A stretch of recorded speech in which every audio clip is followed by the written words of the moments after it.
This Sunday. Every Sunday, side by side at the microphone, from the green light to the speed trap, Chris Switzer and Ray Carino calls them as they sees them, and you better believe them. Here, relevant news, biased opinions, and outright bullshit regarding every aspect of automotive culture. Gasp at mechanical trickery never before revealed over FCC-regulated airwaves. Thrill to the explosive tension as Chris and Ray cuss each other down the track and barrel roll across the finish line, laughing at certain disaster as they shake hands for the devil. All that and much more this Sunday at high noon on the MotorMouth Radio Hour. Call in and speak live with the Wizards of Speed and live feed, Chris Switzer and Ray Carino. Bring the whole family. Kids under 12 get in free. Every Sunday at noon on WHPC. Take the Long Island Expressway to the Meadowbrook Parkway and look for the sign saying no parking on the expressway and no express service on the parkway. Go right on Highway 24 to Garden City. $2 all-day parking includes pit pass. Sunday!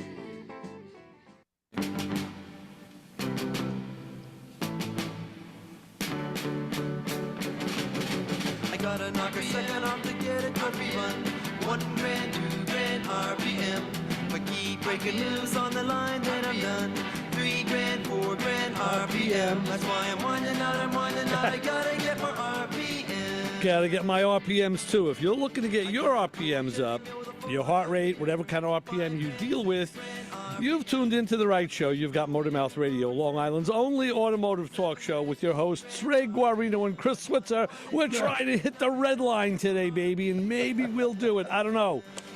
With our listening audience, the geriatrics that listen to this program, I think that would be quite painful if you ask me personally. But We may have a few lawsuits coming down our way, but you know what? Nothing we haven't had before. So hobbling down our way, wheeling their way down our way.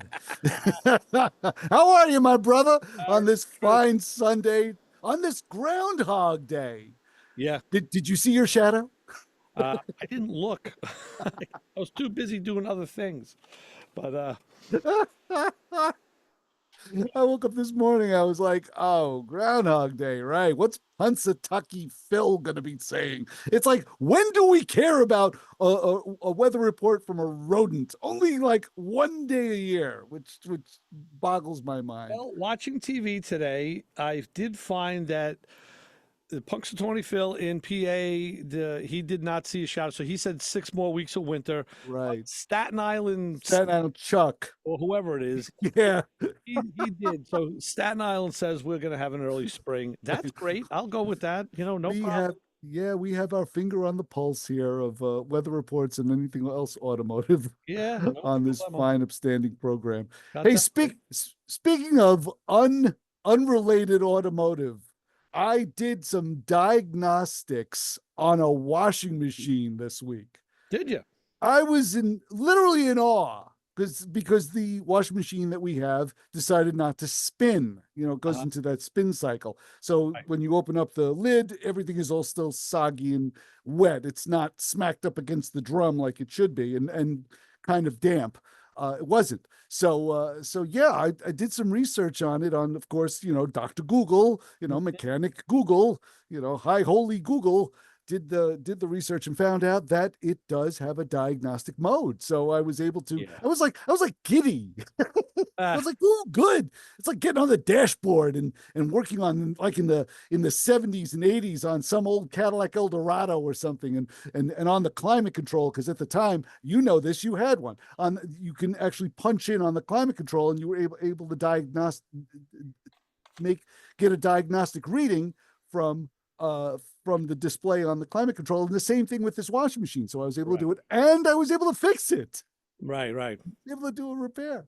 So did the test and everything, and it worked out very well. But yeah, so I was very proud of myself that I was able to do diagnostics on a major appliance this week. Yeah, I found that with a few years ago that I was working on my own machine and found that they mentioned that. And at that time they were transitioning where certain models had that ability and other ones did not. And Right. just like cars, the early ones were real clunky and you had to count flashes or whatever, do things. And now it's gotten much better. So Right. It's the truth. yeah.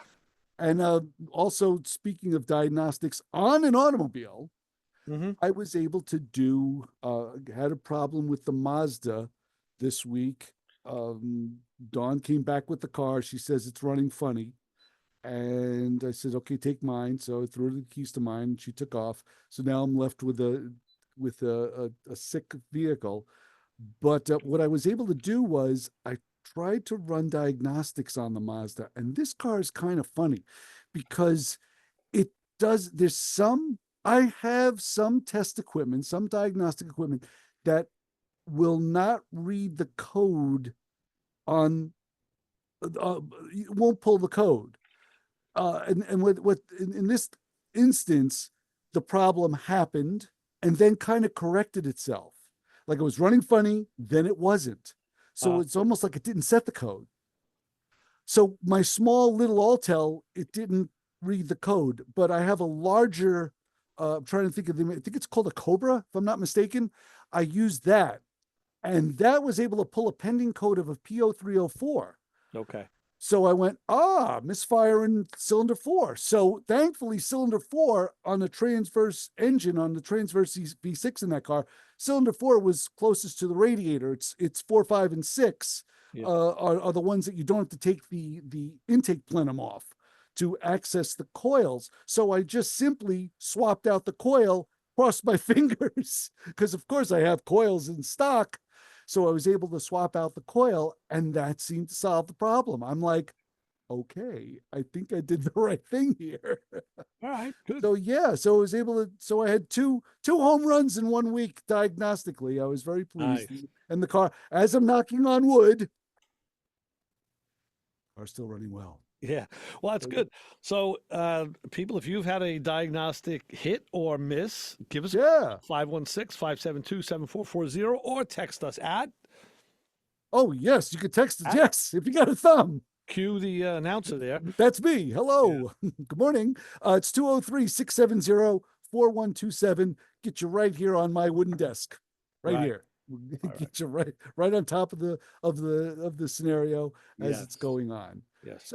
So I've been full of automotive functionality this week. All right. It's been good. It's been good. And talking about brakes earlier before we went on the air. It's funny, you had mentioned we were talking about what would you say, the lack of accuracy on brakes on cars in the 90s, right? Spongy brakes. Yeah. It's very common in the 90s. The brakes on like my Explorer or the Mazda are very good. I got to admit, they're very good. On the Tracker, not so much. Okay. And the Tracker is a 2002. Mm-hmm. And sure enough, I had the hood open. Did my usual, hands in my pockets, hood's open, let me look around. And I noticed a little bit of dampness coming from the back of the master cylinder up against the power booster. And I understood that's a problem. So I know that the brakes are naturally spongy on the Tracker. And I keep thinking, cheap car. And mind you, I know I've done the brakes on it. I've done a flush on it, but still didn't get the pedal that I wanted. So what I did was I went and purchased a master cylinder, had it sent over to the house, and I installed it. And sure enough, even though it no longer leaks from the back onto the power booster, I still got a spongy pedal. Did you bench bleed it before you put it in? Yes. Okay. Something I want to say about that, because I've now added something to my brake repertoire. Whenever I do a master, and I just did one on the shop truck, that's what we were talking about, the sponge on that truck. I always bench bleed. But the manufacturers I see they'll recommend one of two different bench bleed methods. Okay. One of them being putting fittings in the ports with tubes that loop back into the reservoir. That's what I did. The other one is blocking the ports and I've gotten them in the kit, just 2 plugs that you plug the ports with, and then you just work the cylinder, not even an inch, just enough to uncover the ports, and you watch the bubbles in the reservoirs. That's interesting. I did not realize, because I had to go search for those 4 threaded nipples and hoses, because I had 4 of them. You don't keep them in the brake bleeding drawer of your toolbox? Of course I do, but I had to go find 4. You had to find where the toolbox was. Yeah. So the next thing I do after that, and I learned this because I got bit by it, Mhm. Then when I install the master cylinder in the car, Right. if I have the block off plugs in the master, I leave them. If not, I put them in. Get in the car, press the pedal. Don't now. What happens to those blocks that you have in the ports? Don't they go shooting out at that They're point? threaded. No, they're threaded in. They're They threaded thread in. So, you know, it's even the plastic ones don't come out. But when you press the brake pedal, you should feel a high, hard, firm, because obviously the fluid can't go anywhere. Can't go anywhere. If Sure. you don't feel that, if you feel some kind of a longer pedal or a drop, it's a bad master cylinder. Got it. Take it out, Yeah. send it right back to the store, get another one. Get Do another not one. try to flush, do not try to bleed. So I've added that to my repertoire because I've seen plenty of bad masters, bad calipers. So now that's a nice first level check, Good idea. you know, and then go on from there. Hmm. Uh, Right. It should be stable at that point because, Should like be you say, the rock fluid. solid. Right. It Right. should be rock solid because the Exactly. fluid can't go anywhere Right. at that point. Sure. So Very good. yeah. So Mhm. that's you know, then there's all the bleeding techniques, all the other stuff we get into, which is, you know, it's I had a little bit of a precarious situation. I don't know if you have, I'm sure you've gone through this. The tracker it's got to be the smallest bleeder screw oh yeah. possible. It literally is a size between a 7 millimeter size and an 8 millimeter size. There are half sizes. Yeah, and I don't have them. My Mazda 3 was a four-wheel disc car, Right. and I'm trying to remember if it was an 8 and a 7. There were two different sizes. The one was smaller than Right. the other. 8 and a 7 or an 8 and a 6. And yeah, I had to keep the special wrenches aside. I was almost going to have to go digging for my Triumph Jeez. Wentworth wrenches. Yeah, that's small. That is But what ended up happening was, since I didn't have a decent wrench to get on it, and mind you, there's only one bleeder screw in the back, cheap car, because the brake line runs into the passenger wheel cylinder in the rear and then runs out again, and then it runs, splits from the wheel cylinder. yeah, Oh and then my word, I've never runs seen and then that. runs to the driver's side. Yeah, because I pull the Wow. wheel on the passenger side. I'm like, where's the bleeder screw? And I see two tubes, two brake lines running into the wheel cylinder. So the fluid goes through that cylinder and then out and then back to the driver's Oh. side. And that's the one that I was having trouble with. So you're saying there's no no rear hose. No rear hose. So as the rear end goes up and down, the hard line moves with it. There must be there must be a hose that runs from a hard line to like the chassis that somewhere, I guess, would be under the back axle. of the car. The Yeah, back, yeah. Because there's two hard lines at the wheel. I got you. Okay. Yeah. Yeah, well, it So, could be the hose that has a hard line at the end of it. Sometimes that's how they make those hoses. mhm. There's like a couple inch section of hard line. That's probably the case. I'm not Okay. really sure. I don't have a mental picture in my mind, but I do know Yeah. that there's two hard lines. Wow, I've never seen that. Usually So they yeah. at the block at the hose. Yeah. So now I'm going after that little bleeder screw. I'm on it with a small vice grip. And you know that's a problem. When you're at that point, at that stage of the repair, you know nothing good can happen from here. But what I did do, which was something I don't recommend, was I used the inductor. I've used it on the trucks all the time. But the the time. funny thing is, brake fluid is flammable. Yes, it is. So you have to be very gentle with the procedure. You do. And I made on the inductor, and the inductor is, it looks like a large flashlight, obviously, and it has a coiled wire at the end of it. And what that does is it heats up. And when you hit the button and it will heat up, you put that coil wire around any nut or bolt or whatever is stuck, and it will heat it like almost like a flame, like a torch, it's a wonderful tool. You and I both love this thing. Mhm. But when it comes down to something, when you have to heat up a brake bleeder screw, it could start popping and sizzling, and because you're heating up the fluid with it. So you have to heat and get away, Yeah. and then clamp on it. And I've come to realize that I've clamped on, this was really something I had to like physically stare at and go, okay, you have to be painfully aware of what you're doing here. So I clamped onto the sides of the bleeder screw with the vice grip and just gently rocked it. So it's not like you're pulling on it. You just gently tipping it back and forth. And it's almost like Zen. It's like, oh, you're in the cosmos and you're thinking about planets and, everything's all good with the universe. Nothing matters. And you just rocket it. And sure enough, I was able to break it free. Yes. Now, mind you, I had already I've had the car for what, 2 years? I've already been on that to loosen it up and tighten it to bleed it once before. So I'm like, I'm thinking it locked up again. Like it only took a year, 2 years for this thing that where I needed the inductor on it. Let me give you something here. What I do is tell me. When I work on a vehicle, assuming I haven't worked on it before, and I'm going to do brake bleeding, I will take the bleeders out because sometimes the bleeders get clogged. And I want to make sure it's free before I try and pull fluid through it. Okay. So I take it out, I bring it right to the wire wheel, and I clean the threads, I clean the hex, and then I take a brake cleaner with a hose and shoot it through the end and make sure it comes out the hole. That's a smart idea. And then the next thing I do is I take my Never-Seez and put a little dab of Never-Seez on the threads. Put it in. Thinking of the next time. So yeah, you might want to try that. It helps and it works. But I'll tell you what, you need better friends is what you need, because I have over the years amassed more and more. I have multiple drawers in the toolbox with brake tools, brake bleeding tools. Right. And MatcoMan Brian helped me out, and I'll explain that. That's his new name. You better.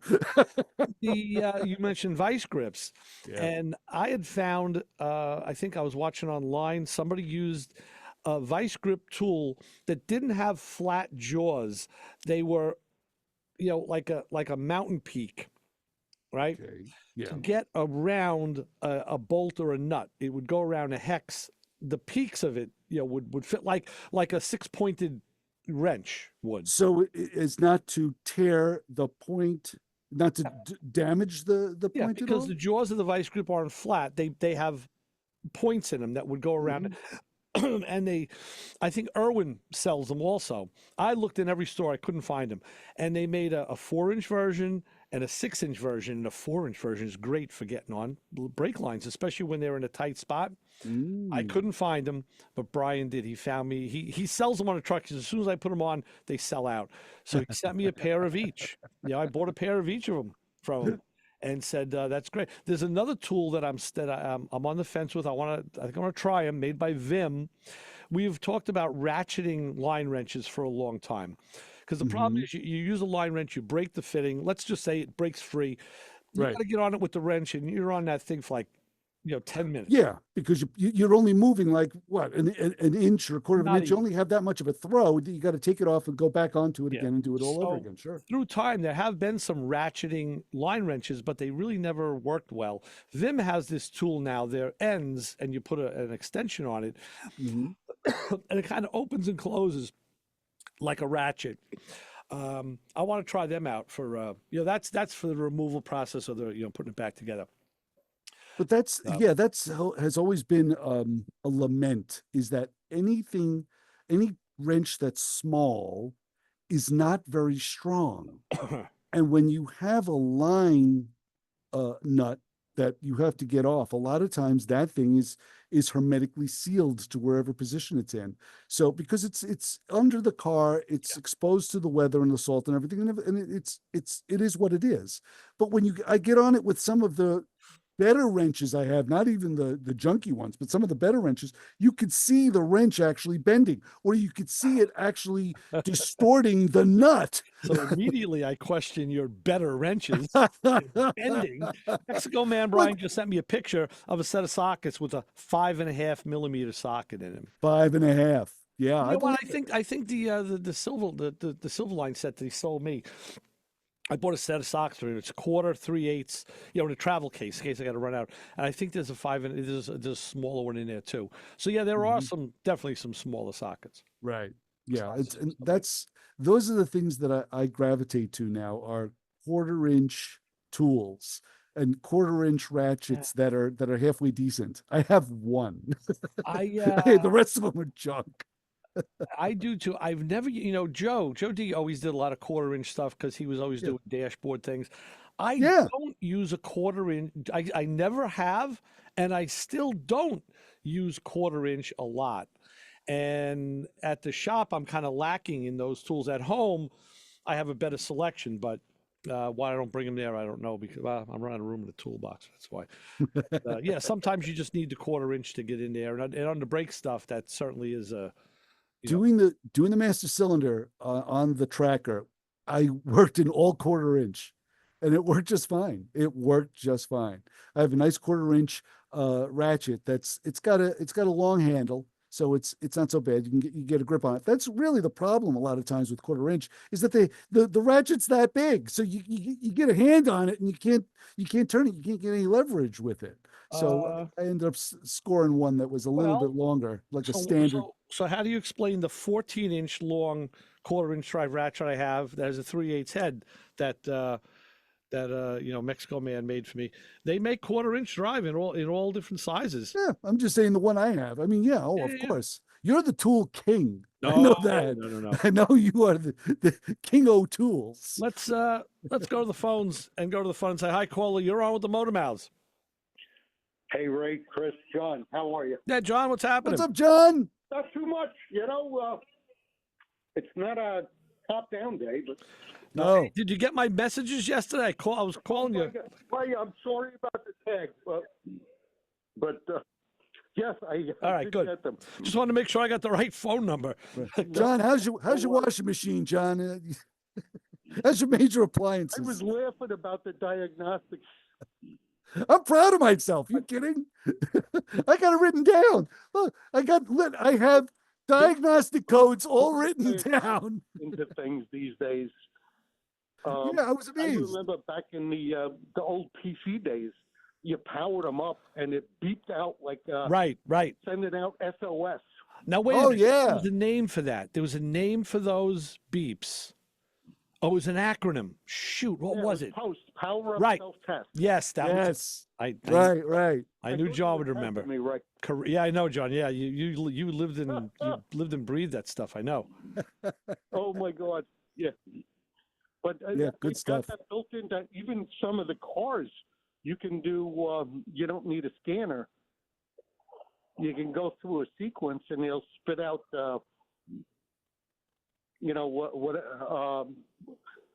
It blinks something to give you the code. Right. John, there used to be a piece of equipment. I never had it, but I do remember reading about it when I had the Seville. I had a 77 Caddy Seville. And that car required a piece of scanning equipment that I swear to you looked like an old stereo receiver. And it had like a series of lights on it. And that's what it did.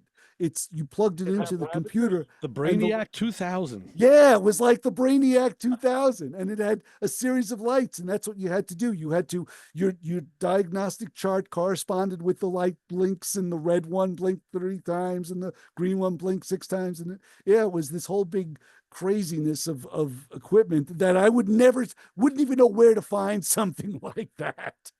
But it's in the dealer, it's in the shop manual, and the guy in the white coat is pointing to it and with a clipboard, that black and white fuzzy picture. So yeah, they had that equipment and stuff was untouchable. Like John said, even with the PC days, all this stuff has evolved. To the point now where your washing machine has trouble codes. It's everywhere, and it makes sense because a technician has to do diagnostics. You can't just guess at stuff, and you need a path to that diagnostic, and that's it. So very true, very true. Yeah, that's why sometimes repairing stuff nowadays is easier. You just have to reinvent your process of how to repair it. You have to grow with the system is what it is. Yeah. You really do. As a technician, you have to kind of to grow. But well, you got to know that it's something's going to send out SOS, blink a light, beep, right, and count the beeps. Right, exactly. Lights. Yes, very true. Oh my God, crazy stuff. But I was laughing. Yeah. Well, let it work for you, John. Very good. Hey, I'm going to poll the audience here. Okay. Which is why it was going Which back. is the 3 of us right about now. I got a situation. I bought one of those FM wireless Bluetooth adapters for my vet, which doesn't have Bluetooth in it. Okay. Okay. And it works fine in my 2016 Ram, my wife's 2016. When I plug it into the cigarette lighter in the vet, it doesn't power up. But the cigarette lighter works. Oh. My first thought was, a lot of cigarette lighters now don't power up until the key is on. So if you're trying to do it statically, you won't get anything because it's That makes some sense, sir. Yeah. Okay, don't do like the Chinese and the Mumbai people to me. No offense to them. But if I push the cigarette lighter in and it pops out in glowing cherry red. That's live. Yes. That's working. So it could be, maybe it's I've had inconsistencies. I have a couple of extension cords where you plug the plug in and the light doesn't light, your work light. It's like the plastic on the extension cord end is so thick that it doesn't let I actually shaved one of them down and then the plug worked fine. So it could be maybe the male receptacle end of your your power adapter.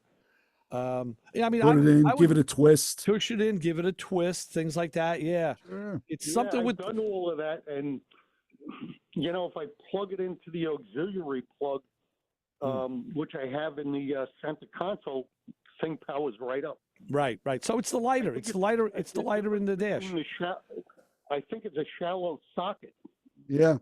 Okay. Yeah, I think it's the. I'll tell you the truth, John. I think it is a lighter receptacle, but I really do think there's like a slight design change, whereupon they're like on the old lighter receptacles, there used to be these two tangs that when you push the lighter in, it would stay in, right? Until it heated up, and then the heat or whatever, however it would work, the tangs would release the lighter so you could use it. But I don't think they have those tangs anymore. And I think that has something to do with it because they don't need them. The lighter itself, the design is the same, but those tangs aren't there. There's also a center conductor, but I'm going right. a long time ago. Right. There is something I have. I have this thing. It's an easy red adapter. So you could power up your car if you're going to change the battery. Mm-hmm. So, and what they gave me with it was like a little pigtail, and you plug it. There's two of them. One of them has alligator clips on one end and a cigarette lighter on the other. The other it's cigarette lighter to cigarette lighter, like male to female. So you plug it in, and then you have the female end that's like 6 inches longer in case you needed the space. Right. You could try picking up, and I got that in a parts store. I think I got it in an AutoZone, in fact. Yeah, they have shallow adapter to sockets which go into USB. You can get tools. Right. I just got to find somebody else that's got a call with the cigarette lighter out, a shallow one, to see if it works in theirs or I have the same issue. Yeah. No, it's true. I guess, that's all you can do, really. Yep. Yeah. Well, let us know what happens with that. That's yeah. It's interesting. Be interested to see how that goes. The listening audience may have a suggestion. I know they have adapters, but I don't want to buy a wired one because it's got like one of those goosenecks on it. Yeah. I know the one you mean. Yeah. Well, I'll tell you what. I'm actually going to a Corvette Club meeting on Tuesday night. I could ask the vet guys. Okay. Yeah. Have a great day, guys. All right, John. Thanks, John. You too. More so than we will. I hope not. All right, John. We'll talk to you soon. Thanks. You got it. All right. Bye-bye. Bottom of the hour. Yes, John's right. It's the bottom of the hour. It's the bottom of the hour. John's producing our program. Nice. So let's take our break at the bottom of the hour. Yes. We'll do that. And I will say MatcoMan Brian sent a microscopic picture of the vice grips. MatcoMan, yeah. I sent you a picture of that ratchet, by the way. Oh, you did?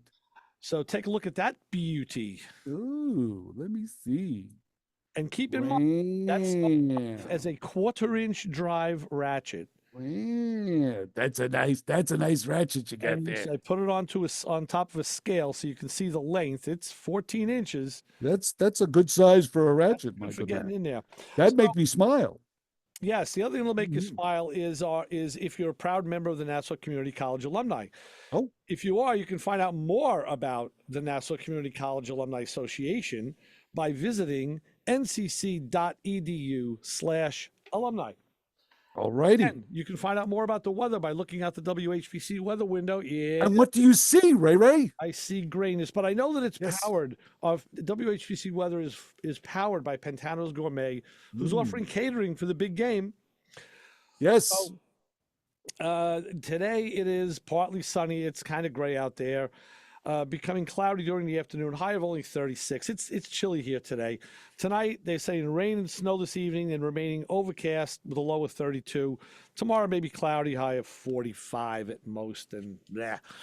So do you have an honor group of the hour to cheer us up? Why, yes, we do on this fine Groundhog's Day, the MotorMouth Radio Honor Group of the Hour. If you've ever had to unfreeze something on your car, has the frigid weather been unkind to your vehicle? Has the combination of daytime melting snow and overnight cold snaps sticking things that should not be stuck?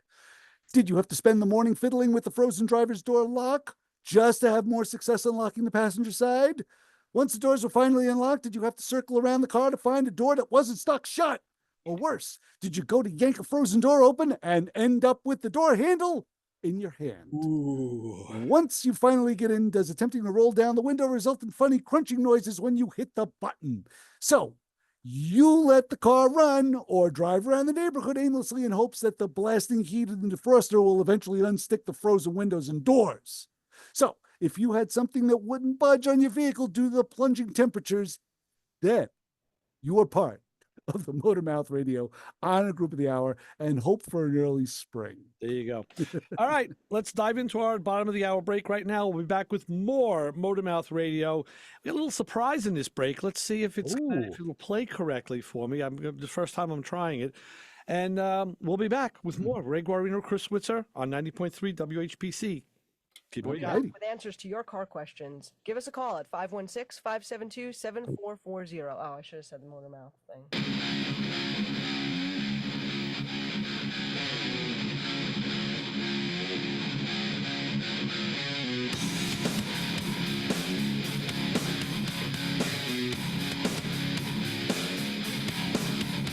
This show on 90.3 WHPC is brought to you by CarStar Celebrity Chase Collision, with 2 locations in Lynbrook and Oceanside, who remind you that New York state law says you always have the right to choose which shop will fix your car. CarStar Celebrity Chase Collision offers a full range of services, 24-hour towing between Montauk and Manhattan, shuttle service, and they can help you with a rental car arrangement if needed. All repairs include the CarStar Lifetime Nationwide Warranty, ensuring that the experts at Celebrity Chase Collision are always on your side. Y sí, hablamos español. More information is available at 516-593-0920 or online at celebritychasecollision.com.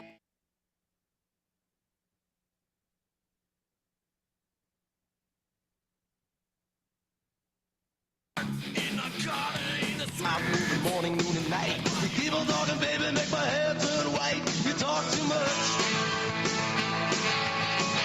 You yakety, yakety, yakety, yakka all the time. You keep on talking, baby, drive me out of my mind. You talk too much. You keep on talking all around the clock. I'm begging you, baby, won't you please stop? You talk too much. Hey, you, get over here. Every Sunday, 12 to 1, you are going to tune in to hear the MotorMouths, my friends Ray Guarino and Chris Switzer. 90.3 FM, WHPC. You might learn something. Yeah, I don't know if we learned anything by that. That was a little, didn't play when I thought it was going to play. That really screwed me up there. That's a... George Thorogood talking too much wouldn't play. You know, it was a little something I silent. threw together. I was listening to the cassette in my Fiat, and I said, hey, you know what? I think this could be mashed up to kind of, you know, if I could cut this up. So believe me, it took a long time to cut this thing up. Let me try this again. Let's see, because it Go ahead. Hey, I got all day. our show. Let's see if it'll. Why not? I don't mind. Let's, I like queuing up records on the fly. Doesn't matter. yeah, that's right. Queuing up tapes on the fly. Mouth moving morning, noon, and night. That's not MotorMouth. Keep on talking, baby, make my hair turn white. You talk too much. Yeah. You yakety, yakety, yakety, yakka all the time. You keep on talking, baby, drive me out of my mind. You talk too much. You keep on talking all around the clock. I'm begging you, baby, won't you please stop? You talk too much.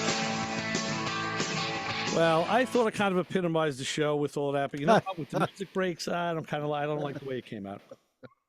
That was okay. That was all right. Maybe back to the drawing board. You know, it's hard when there's music in there because you have to, you know, it doesn't always line up. You know, I was concentrating more on the words. Right. Well, you got close to the beat. Yeah, I was. But, You know, yeah. now I I know people it's a do remix technique. stuff. It's a technique. I get it. So, you know, there's another technique we're going to try right now. What is that? We were No asked to make an surprises. outgoing phone call. So, Oh, yeah, I'm actually going to try this. Let's see if we can make an outgoing phone call here. all righty. Ray is going to make an outgoing phone call to someone. Yeah, we're going to see if it'll work. Uh-huh. One of our callers whose phone was, so I guess we'll just put it right through the board and see. This is the first to have an automotive talk program or any talk program actually reach out to call a caller. Yeah, that didn't work. I just tried and we got, like you said, like you heard, we just got Yeah, you got a busy. I got a busy, right? Yeah, so let's try this again and see. This Try it again. See if that'll work. We'll give it one We're more all shot. waiting with bated breath right here. I know. Sitting around. I know. It's just the mystery of who we're calling. Nah, that ain't Nope. working. Okay. Oh, Kim, what? Do I help you? I was trying to make an outgoing call, Kim. I You tried. have to and what I dial did is one to dial out. pressed one. I dialed that number.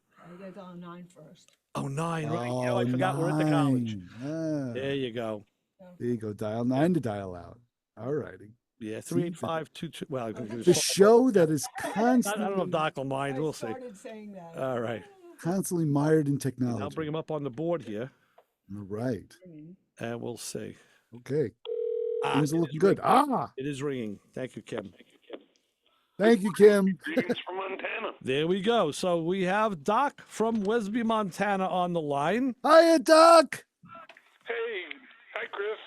How you doing? Explain to everybody why we had to call you. Well, my home phone, for whatever weird reason, can only make local calls. And my cell phone, which is what I usually use, got dropped in the toilet this week, and I drowned it. That'll do it, Doc. But Consumer Cellular, as nice as they are, sending me a new one. Wow, that's nice. That's good. I didn't tell them I dropped it in the toilet. I told them to stop working. Yeah, well, of course, yeah. Don't worry, they're not listening. Yeah. Anyway, you guys are whining. You guys are kind of whining about the chilly weather. What? Tell us what it is in Westby, Montana right now. Well, right now it's warming up a little. Let's see. I'm refreshing this. Yes, we're liking the fact Oh, that okay, I it's think getting warmer. It's only 6 below zero. I don't know why we're getting that weirdo. We do have definitely a weirdo kind of. we're getting an echo, a nice echo sound. I don't know why. Yeah, I can hear it too. Yeah, I don't know why. All right, so Doc, we're not gonna keep you too long because of that. That kind of annoys people when you hear that. So we we'll get back with you again, of course, when you have better communication. Yes. Okay, I'll give you guys a call next week. All right, very good. And I'll have my phone back by then. And I got a whole bunch of stuff to go over with you. All right, very good. Look forward to it, Doc. We're looking forward to that. Good. Have a good week, guys. Thanks. Okay. Thanks, you too, Doc. Be safe. All righty. Yes, very good. Well, 6 so degrees below zero. things don't always work the way we like on this show. No. Usually, typically, never. But we give it a We try. are truly the technological guinea pigs of this fine upstanding radio station. That's for So, sure. I've been on a bit of a spending spree lately. Oh, what'd you buy? A new T-shirt, No. Well, an old T-shirt. my car was back in the body shop for work. I told you after my deck lid had gone over 90 Right. degrees at a cruise night, It pivoted. I had to make an insurance claim because there was some damage done underneath, and Sure. it's been in the shop. It was in the shop now for a couple of weeks, and the car got repainted, and it looks great. I brought it back to our shop, Shop B, where I reinstalled all of the trim, the bright work, the trim, stainless, and the bumpers and all that. Did all the finishing touches. funny. I was putting, I put the door handles. I was putting the doors back together because I had to take the interior panels off. Right. When you put the external door latches on the car, there's a gasket. There's two gaskets. One goes under Yes. the part where the push button is, and the other's a little teardrop one. So Yes. I was putting the right side door panel back together. Now I had the panel in. All I had to do was put 2 more screws in it, and I was done. And I was sitting there trying to get an angle on how to get the screws in, and I looked down on the ground, and I saw something on the floor that kind of looked almost the same color. And I'm like, what? I picked up, I'm like, it looked like a teardrop shape. And I said, oh no, oh no. And I picked it up, and it was the teardrop gasket that goes on the back side of the door latch, not where the push button is, on the other side, between the Right. latch and the back. You know, you put them against the car, and they stuck the first time. Well, this one slipped out apparently and hit the ground. So the door handle now does not have a gasket between it and the body of the car. On just on one half of it. The half where the push button is did. There's a Mhm. lot to hold that one. The other side didn't. Just a small end of the handle. So I picked it up and I put it in my bag of parts, and I took it home. I said, oh, I just put this door panel all together. I'm not going to take it all off just to do that. Well, Friday, I was sitting at home, and I said, you know what? I got to go out to the garage. I got to put that stupid gasket in. It's going to make you crazy. And I Yes. took the door panel all apart again and put that stupid gasket in. But I've had a problem with my car now for a while. And I suspected there was something up with my steering column. The directionals didn't cancel one way, so I bought a directional switch with a bearing. Yeah. I Put remember that- you doing that. I get a clicking noise when I turn the wheel, and so I bought a steering column.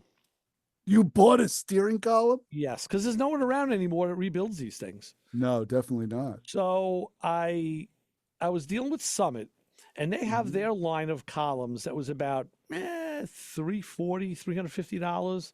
All You right. know, and I could get a tilt column. Yeah, I was going to get a tilt. Yeah, now we're talking.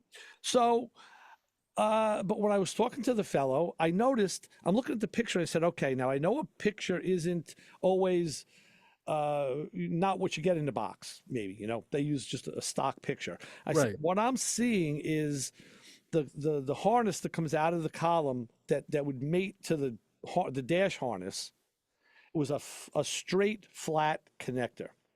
And I said, and I know that's the connector that GM used from like 69 and up. Mine has a crescent-shaped semicircular Yes. connector. Yes, I understand. That's for the like the neutral safety switch sits on that. And, No. And no? No, not on a 65. Some cars, Okay. yes, but not on Okay. mine. All The right. neutral safety was on the transmission. So, Oh, but still, that's how the directionals and the horn and all that stuff get the signal out.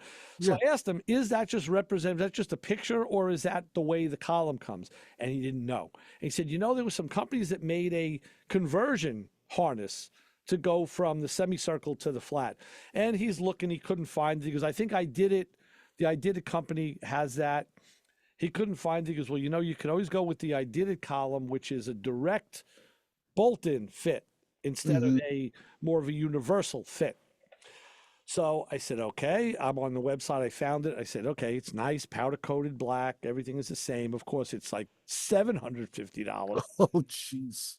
And I said, you know what? I said, if you can't find that adapter and this one is a direct fit, I said, send it. I'll take it. So it came, beautiful. The hokiest knobs for the directional knob and for the tilt knob.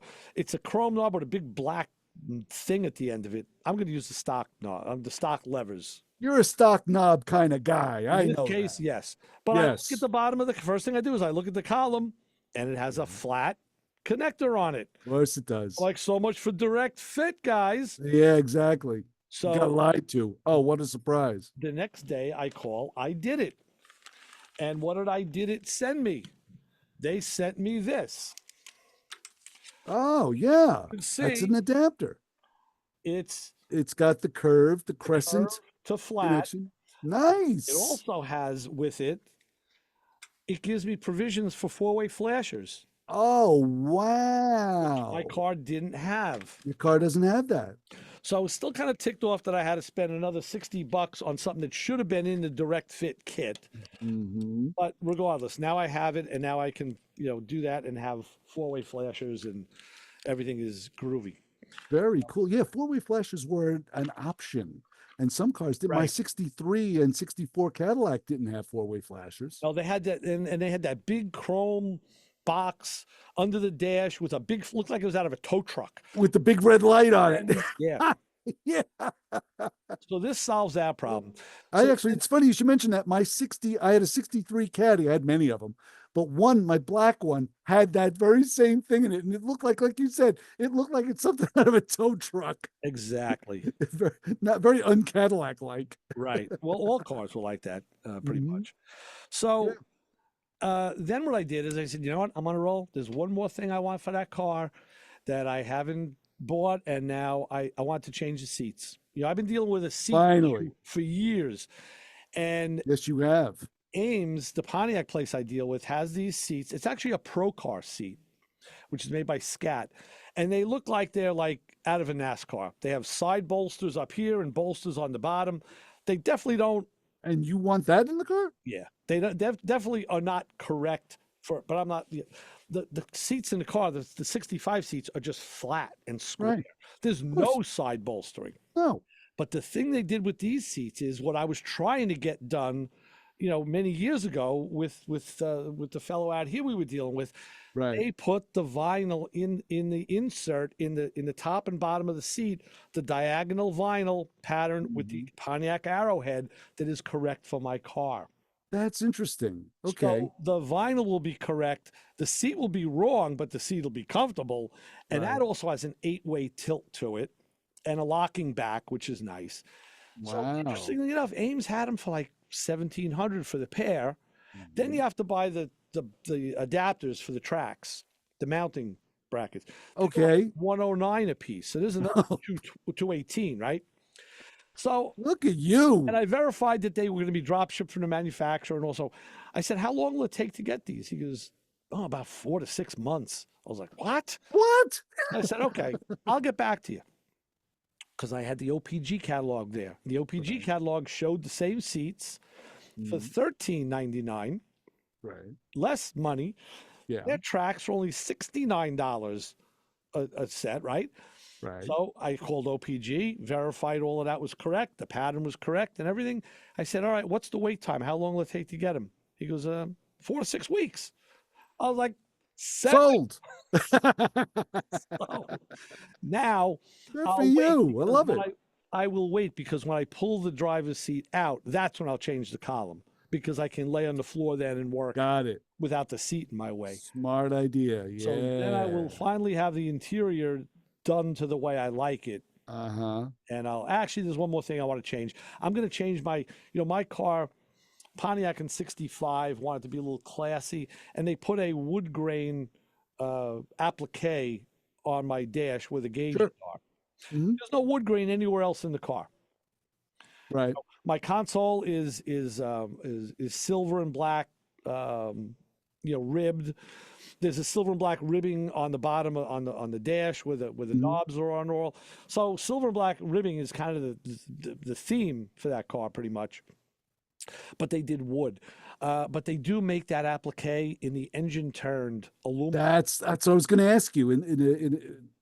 Wasn't that an option 64. as well? No, it came in the 64 GTOs, the engine turn dash. Right. 65, they went to the wood grain, the walnut. Okay. Actually, they actually probably what they were thinking is an upsell package. In 65, you could have got the optional steering wheel that was walnut and the optional shift knob that was walnut. So that would have been your 3 pieces of walnut. And you just had the one. I just have the one, right? So in that car's lifetime, just one showed up. I think the engine tune would look a little nicer in the car, a little better. So I'm gonna change. I think so. Yeah, because I remember the first car I ever had with the engine tune dash was the Riviera. I had a 71 Riv. Yes, correct. Had an engine, and I thought that was the coolest. And that's what I love about like that all whole of those dash was the coolest. Yeah, and that's what I liked about the mid-70s Trans Ams. Right. They had the engine tuned dash over the on the dashboard, other than the Firebird Esprit wood grain. Yes. they had the engine tuned dash on the Trans Ams, which I thought was super slick. So yeah, that would definitely be something to. Would be nice to do that probably when the column is out. I could do that Think with about that. it. Yeah, that's not that big of a deal. But this is the thing: these cars, unless you build a stock car, which I certainly didn't do, and it's funny because although I'm not the stock guy, you are. Yeah. I'm a modified guy. I wanted it was just one of the things I wanted to do. Like I didn't mind doing all the day two stuff. I now, since I had the bumpers off, I sent the toe tabs out and had them powder coated yellow. I had, and I got the yellow high beams, all that stuff. I like all the hot rod stuff, but I just wanted the interior to look pretty much stock, not changed. Like I didn't put the tack on the column. I'm using the in-dash tack. Good. I do have gauges under the dash, right? Other gauges, but I kind of wanted to keep the interior kind of cleaned up and more original looking. You didn't want to make it look so day two. Yeah, well, just because that's what I wanted to, and I had the tack and I had it rebuilt, so I said, "Good, let me use the tack in the dash." I just, because I did it the way I wanted to do it. So now, like I said, obviously the seats are not going to be anywhere near looking original. They're going to be really comfortable, and I can't wait to get my wife in the car for the first Cloverleaf run because it's going to hug her nice and tight like Huggy Bear, just like sitting there nice, and she's going to need it. Because the car does handle well. But this is what we do. We do what we want to do with these cars. If it was an original car, yeah, you keep it original because it's worth more like that. My car wasn't original when I bought it, and it was 10 years old. Yeah.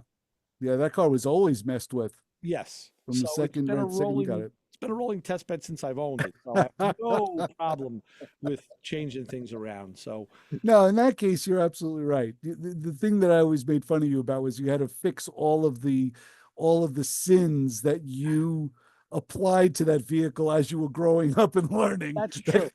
Because if you think of it, I had this car when I was in my 20s, and I did do, but I was smart enough. Like, one of the things that we talk about is when I had to take the radio out, and I had to cut the dash. But where the knobs, the holes were, I really just cut on top and bottom, and I folded those pieces in. So now, and there was a trim piece that covered it. Now I folded them back, welded them up, and you put the trim piece on, you never know that it was ever screwed with. Exactly. And that's always something that we always did. That has been a mantra of mine. I like to option cars out. Right. And use the options that came with the car. Like the Chrysler is just like yours, just like your GTO. It showed up in my lifetime, in my world, it showed up already improved. It's already been modified. Oh, sure. So with the 300, all the Chrysler 300 accoutrements. So to add another mirror on the passenger door was a no-brainer. No biggie, yeah. The car didn't come with it originally, but I'm like, you know what? I'm going to go find a set of 1969 or 1970, they're the same, mirrors, and I'm going to hang them on a car. And that's what I did. I did the same. My car only came with, and the side view was optional in 69. Yeah. My car came with a left. I bought a right. But then found out, because I was so used to modern cars with two mirrors, right? Yeah. But I found out that the right mirror was a regular glass mirror. It wasn't a concave mirror like modern cars have. Right. So you didn't get the same visibility on the road. Yeah. I had my good friend Ricky, who does glass. He made me a convex insert. Oh, nice. I put it in that mirror. So now I do have a convex mirror on the right side. Very cool. And I can see, a little bit more of a fisheye. And that's the funny thing about those mirrors. Even though you have mirrors on both sides, at least on the Chrysler, it's like the size of a $50. It's like this small little thing. I mean, these are round. Well, mine are 4-inch. Yeah, it's like a 4. Yeah, it's like that big. 3 or 4-inch. Like looking like bigger than that. Yeah, there's no one there. All right, I could change lanes. Right. But yeah, I had a little. Mirrors are important. No, it's true. I had a little minor setback with the Chrysler real fast. I drove it one night during the week. That car drives so well in cold weather. It was like 30 degrees, and I'm like, I'll take this thing out. I took it out, ran like a charm. Yeah, how you like colder air? Yeah, well, thanks. I'm going to use the car in the winter now. That's it. Well, anyway, I turn the headlights on, and the Chrysler headlight doors make this clangy sound, this cheap clangy. They go cling, and they go up, and I'm driving with my headlights on. Wonderful. I pull into the garage. I go to shut the headlights off. The lights go off. I don't hear the headlight doors come down. I don't hear the ka-chung, like this ungodly noise, this metal on metal noise. I don't hear it. I'm like, uh-oh. I get out of the car and I go look at the front. Headlight doors are up. Right, right. So Oh, well. maybe this week, in the next warm day, I got to go and massage my headlight door motor. Hit him with a stick. Yeah. I've tried. Yeah. I tried the Ray Guarino carburetor adjustment method. Is that vacuum operated? No, it's electrical. It is electrical. Okay. Yeah. Kevin, good kilowatt Kevin, on his 68 GTO, they were vacuum operated and they were always problematic. He went and sprung for the electric motor conversion, which was a little pricey. Smart idea, but but again, smart idea. Very nice. And once you have it dialed in, now there's no drama, Yeah, exactly. And it's because of lack of use, because I never use the car at night. So it's just lack of, so it's just, I'll pull the motor, I'll go through it, we'll figure it out, clean it up. Right. The usual, but it's one of those things, one of those garage things that need to be done. Sure. Just the joys of owning an old car. There's always a list of stuff. There's always things to do, and that's the beauty of the hobby. There's always something to do. Exactly, whether you like it or not. Exactly. Yes, you're exactly right. I'm like, it's like I love to hear that ka-ching noise, and I didn't hear it. I'm like, you dirty old why. Well, that's your indicator that there was a problem. Yeah. Hey, better that they're stuck up because at least you can still now use it. Oh yeah.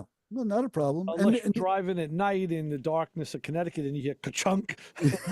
Oh no! There's a convenient knob at the bottom of the motor, right? And you have to turn it just to get the headlight. If you wanted the headlight doors down, or worse, if you wanted the headlight doors up to actually see, like you say, there's a knob that you'd have to pop the hood, get under there, and turn that knob, and it rotates the doors open manually. That's what was nice about the early vets and like the Camaros, the RS Camaros. They had you could put the lights on without opening the doors, and it would shine through, give you that 69. Kind of, yeah, that was cool. That was a cool look. Well, the reason why I did that because the headlight doors were, I think they were vacuum as well, and they had a ride on a track. And I remember a good friend of mine had an 69 RS Camaro and never got the doors to work right. They would open up halfway. Right. So you'd have the headlight door frame would be sitting right in the middle of the headlight with the headlights on. Right. He got nothing. So yeah. I tell you what, we kind of burned another hour here. We're lovely. Stay tuned for Kim and Thunder Road, Best of Springsteen band. I know you do because you like her show better than honestly. You've said it. I know I do. Not you. I mean other people. Well, you have too. Yeah, you have. But and next week, I guess we'll get Doc on a good connection. We'll hear his stories of woe. Find out about his toilet tales.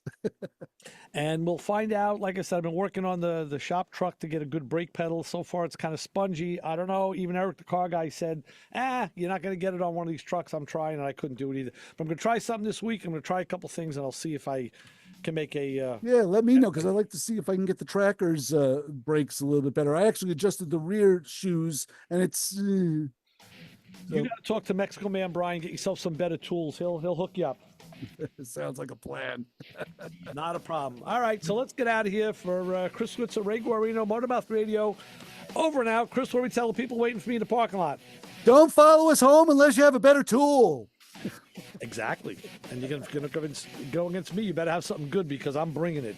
So we'll be back next week with more MotorMouth Radio on 90.3 WHPC. Bring your tool everywhere you go. See you, bye.